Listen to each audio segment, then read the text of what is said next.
안녕하세요. 책 읽어주는 남자 채널 북스입니다. 오늘 소개드릴 책은 나는 메트로폴리탄 미술관의 경비원입니다.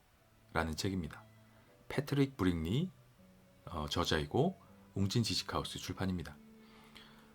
인간의 삶은 유한하기 때문에 영원처럼 느껴지는 무언가를 보면 경외심이 느껴지기 마련입니다.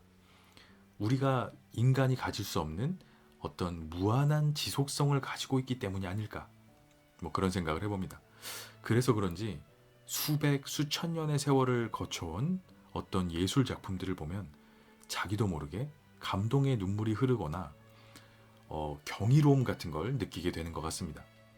세계적인 작품을 실제로 원본으로 오리지널 작품으로 보관한 미술관에서 보면 그게 그렇게 감격적이다라고 이야기를 합니다. 저는 아직은 그런 경험은 없습니다만, 하지만 그런 작품을 실제로 보는 것은 평생에 몇 번 갖기 힘든 경험이 아닐까 싶습니다. 그런 세계적인 작품들은 아무래도 어디 해외에 나가야 되고, 또 해외에 나가더라도 미술관, 박물관에 가서 찾아가야 되고, 이제 이런 과정들이 있기 때문에 쉽지는 않은 경험입니다. 그런데 그런 작품들을 하루에 몇 시간씩, 몇 년 동안 매일같이 감상할 수 있다면 어떻게 될까요? 이 책 나는 메트로폴리탄 미술관의 경비원입니다는 바로 그런 행운을 가진 한 젊은이의 이야기다. 이렇게 소개를 하고 싶습니다.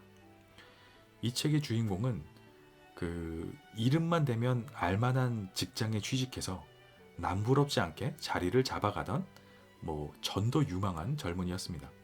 그러다가 형의 죽음이라는 인생의 큰 사건 앞에서 삶이란 게 무엇인가 하는 그런 고민에 빠지게 됩니다. 꾸역꾸역 다시 삶으로 돌아가서 아무 일도 없었던 것처럼 치열하게 살아가고 싶지가 않았습니다. 저자의 표현을 빌어보자면 세상 속에서 앞으로 나아가기 위해 애를 쓰고 꾸역꾸역 긁고 밀치고 매달려야 하는 종류의 일은 할 수가 없었다. 이렇게 이야기를 합니다. 운 좋게 얻은 전도 유망한 직장이 있는 마천루의 사무실로는 더 이상 돌아가고 싶은 마음이 들지 않았다. 이렇게 심경을 표현하고 있습니다.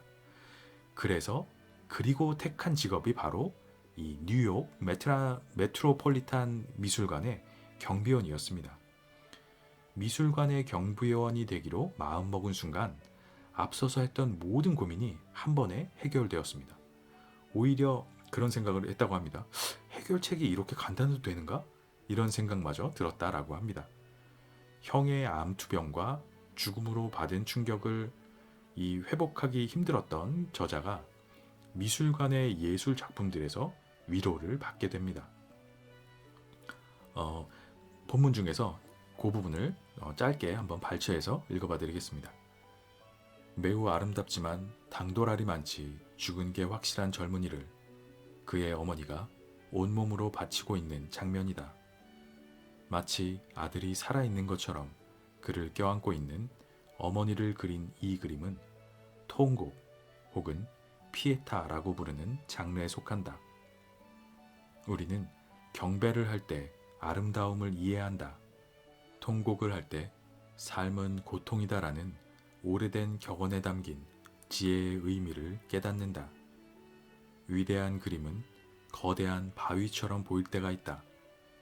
말로 표현하기에는 너무 냉혹하고 직접적이며 가슴을 저미는 바위 같은 현실 말이다. 이렇게 표현을 하고 있습니다. 이 피에타라는 작품은 성모 마리아가 예수님을 안고 있는 보통 이제 이런 형태로 표현되는 그런 그림이죠. 그런 장르입니다. 마치 아들이 살아있는 것처럼 그를 껴안고 있는 어머니를 그린 통곡, 라멘테이션 아니면 피에타라고 부르는 장르인데, 이제 형의 죽음 그리고 어머니의 모습을 보면서 아마 저자는 이런 모습이 매치가 됐던 게 아닌가라고 생각이 됩니다. 저자는 이렇게 메트로폴리탄의 경비원으로 근무를 하면서 매일 8시간 넘게 세계적인 작품들을 관찰하고 감상할 수 있는 기회를 갖게 됩니다. 그리고 그 세계적인 작품들 속에서 세상을 살아간다는 것이 어떤 느낌이고 무엇을 의미하는지 깨닫기 시작합니다. 참 개인적으로는 멋진 일이라고 생각이 됩니다. 이 세계적인 거장들이 작품에 남겨놓은 메시지를 오랜 시간 동안 관찰하면서 자연스럽게 터득해가는 그런 과정이 참 멋있다라고 느껴졌습니다. 어떤 장엄한 예술의 울림 앞에서 인간은 겸손해지게 마련입니다. 저자는 우연히 중국의 고전 음악을 연주하는 공연 시간에 맞춰서 그 지역의 경비로 배치가 돼서 아주 자연스럽게 중국의 고쟁 연주를 즐기게 됩니다. 사실 서양인에게는 굉장히 낯선 음악이죠. 그런 낯선 음악을 들으면서 저자는 갓난아기가 된 것 같은 겸손함을 느끼게 됩니다.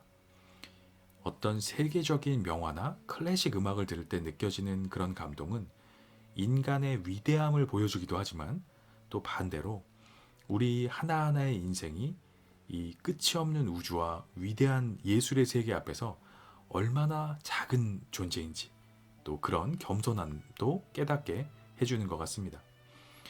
이 부분을 한 줄로 본문에서 표현한 그 문장이 있는데 제가 읽어봐 드리겠습니다. 때때로 우리에게는 멈춰서서 무언가를 흠모할 명분이 필요하다.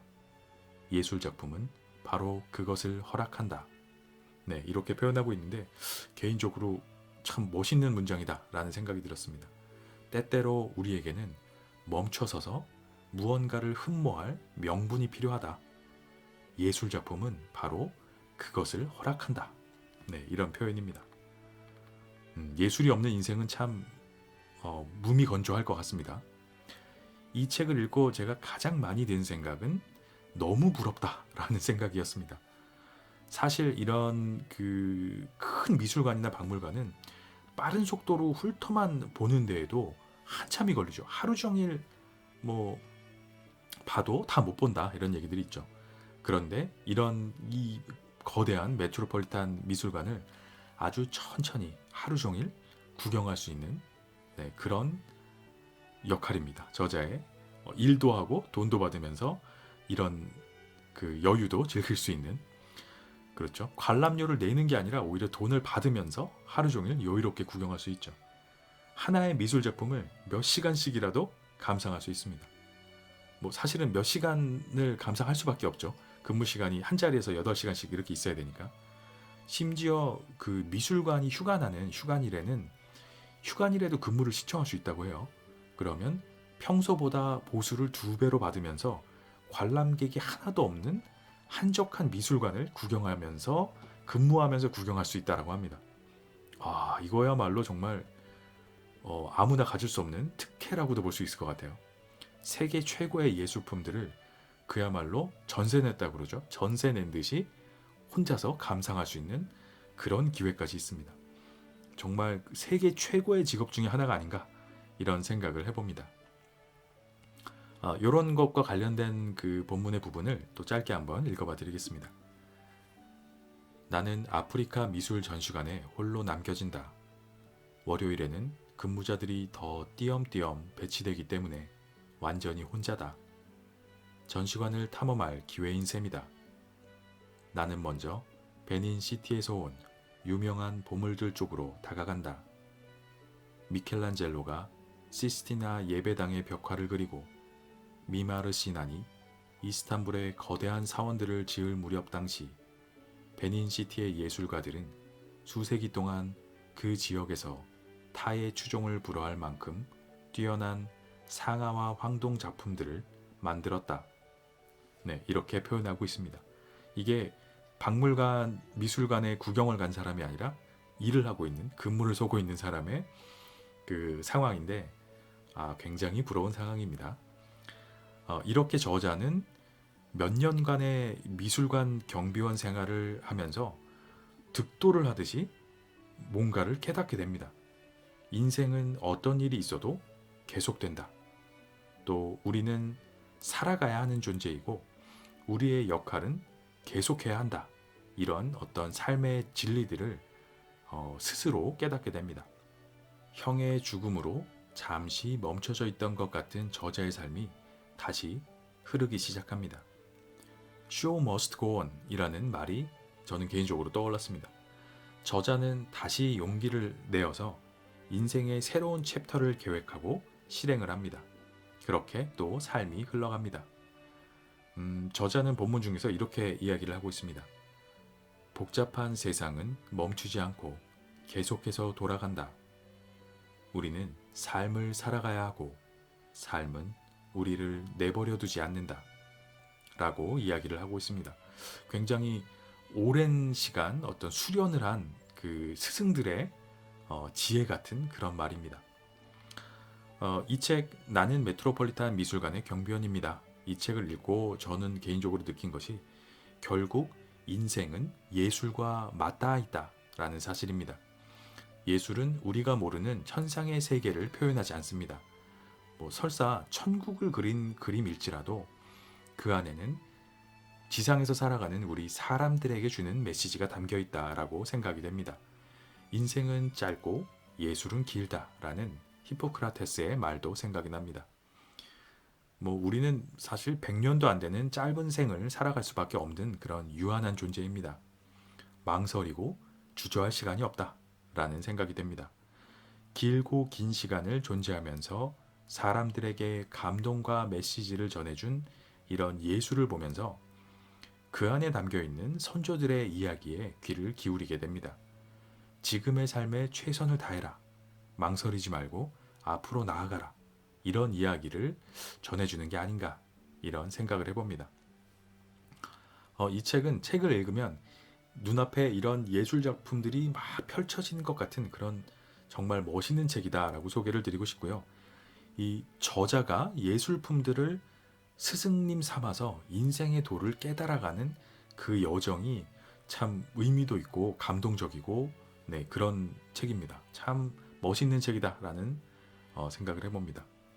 삶이란 무엇인가 생각해보게도 되는 또 그리고 인생의 어떤 철학을 깨닫게 되는 아주 멋있는 책이다라고 소개를 드리면서 읽어보시기를 꼭 한번 추천드리는 그런 책입니다.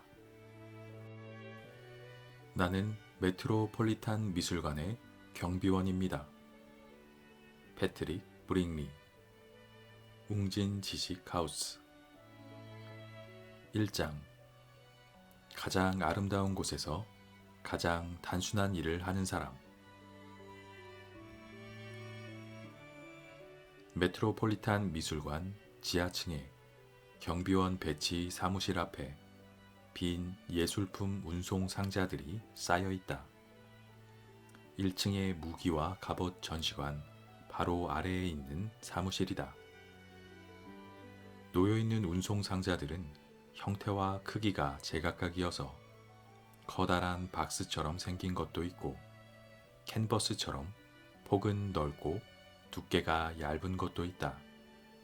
그러나 하나같이 위풍당당하고 옅은 색에 가공하지 않은 원목으로 단단하게 만들어져서 희귀한 보물 혹은 이국적인 야수까지도 담아 운반할 만만의 준비를 갖춘 듯 보인다. 근무복을 입고 출근한 첫날, 이 견고하고 낭만적인 물건들 곁에 서서 앞으로 이곳에서 어떤 일들을 하게 될지 상상해 본다. 그러나 지금 당장은 나를 둘러싼 모든 것에 너무 강렬하게 사로잡혀 아무런 생각도 들지 않는다. 한 여자 경비원이 나를 데리러 왔다. 나의 사수 아다다. 키가 크고 밀집 같은 머리를 가진 그녀는 동작도 갑작스러워 마치 마법에 걸린 빗자루가 움직이는 것처럼 보인다. 그녀는 낯선 억양으로 핀란드계일까?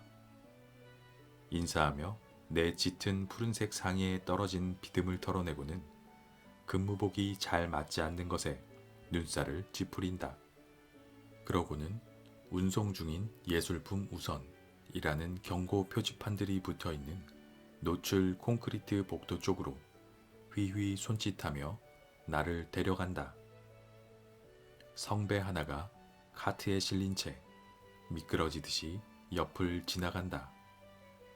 우리는 이동식 리프트, 그림을 걸거나 전구를 갈 때 사용한다는 설명을 들었다. 이동식 리프트 옆의 달아빠진 계단을 통해 2층으로 올라간다. 리프트의 한쪽 바퀴 옆에는 반으로 접은 데일리 뉴스 신문과 종이컵, 읽던 곳을 접어둔 헤르만 헤세의 시타르타 한 권이 놓여 있다. 지저분해. 아다가 내뱉는다. 개인 소지품은 락커에 보관하도록. 그녀가 평범한 철제문을 밀어 열자 마치 오즈의 마법사처럼 흑백 세상에 갑자기 색이 입혀지듯 환상 같은 톨레도 풍경. 스페인의 도시 톨레도를 묘사한 엘 그레코티의 대표작. 그는 그리스 출신이자 스페인 르네상스를 대표하는 예술가로 신비롭고 역동적이며 표현적인 회화로 명성을 얻었다. 톨레도 풍경이 우리를 마주한다. 감탄할 시간은 없다. 아다가 걸어가는 속도대로 플립북을 넘기듯 그림들을 스쳐 지나가며 수세기를 넘나든다. 그림의 내용은 신성과 세속을 오가고 배경은 스페인이었다가 프랑스가 되었다가 네덜란드였다가 다시 이탈리아가 된다. 마침내 우리는 높이가 2.5m에 달하는 라파엘로의 대작 성좌에 앉은 성모자와 성인들 앞에서 발길을 멈춘다. 여기가 첫 근무지인 C구역이야. 아다가 말한다. 우리는 10시까지 여기에 서 있어야 해. 그 다음은 저기, 11시에는 저쪽 A구역으로 갈 거야. 조금씩 돌아다니거나 서성거리는 건 괜찮지만 친구, 우리 자리는 여기야. 명심해. 자, 그 다음에는 커피를 마시러 갈 거야. 여기가 당신의 전속 근무지지. 옛 거장의 회화 전시실. 나는 그런 것 같다고 말한다. 그러면 운이 좋은 거야. 그녀는 계속 말을 잇는다. 결국에는 다른 곳으로도 배정받게 되겠지. 고대 이집트 전시실에 서 있다가 갑자기 잭슨 폴록으로 보내줄 수도 있고. 하지만 처음 몇 달간은 당신을 여기로 배치할 거야. 나중에는 아마 근무일의 60% 정도만 여기서 일하게 될 테지. 여기서 근무하는 동안에는 그녀는 발을 2번 구른다. 나무 바닥이라 발이 덜 피곤할 거야. 믿어지지 않을 수도 있겠지만 날 믿어. 나무 바닥에서 12시간 근무하는 건 대리석 바닥에서 8시간 근무하는 거랑 동급이야. 여기서 12시간 근무는 정말 아무것도 아니지. 발이 거의 아프지도 않을 거야. 우리는 전성기 르네상스 갤러리에 있는 듯하다. 모든 벽에는 웅장한 그림들이 가느다란 구리선에 매달려 있다. 방 자체도 위용이 넘친다. 크기는 세로 12m에 가로 6m 정도이고 쌍여다지식 출입문이 세 방향으로 나 있다. 바닥은 아다가 장담한 대로 말랑하고 천장은 높다랗고 천장으로 들어오는 자연광과 램프의 불빛이 전략적인 각도로 작품들을 비추고 있다. 방 가운데에는 벤치가 하나 놓여 있는데 그 자리에는 중국어로 된 관람객용 지도가 버려져 있다. 벤치를 지나니 비어 있어서 더 눈길을 끄는 벽 위로 한 쌍의 철사가 느슨하게 드리워져 있는 모습이 보인다. 아다가 그것을 의식하고 이야기한다. 벽면에 붙은 라벨의 서명을 보면 이곳이 충격적인 범죄 현장이 아니라는 유일한 증거가 있는 쪽을 그녀가 몸짓으로 가리키며 말한다. 프란체스코 그라나치의 작품이 여기 전시되어 있었는데 보존연구원이 청소를 하려고 가져갔어. 그게 아니라면 어딘가로 대여돼서 반출됐거나 큐레이터 사무실에서 살피는 중이거나 스튜디오에서 작품 촬영 중일 수도 있겠지. 누가 알겠어.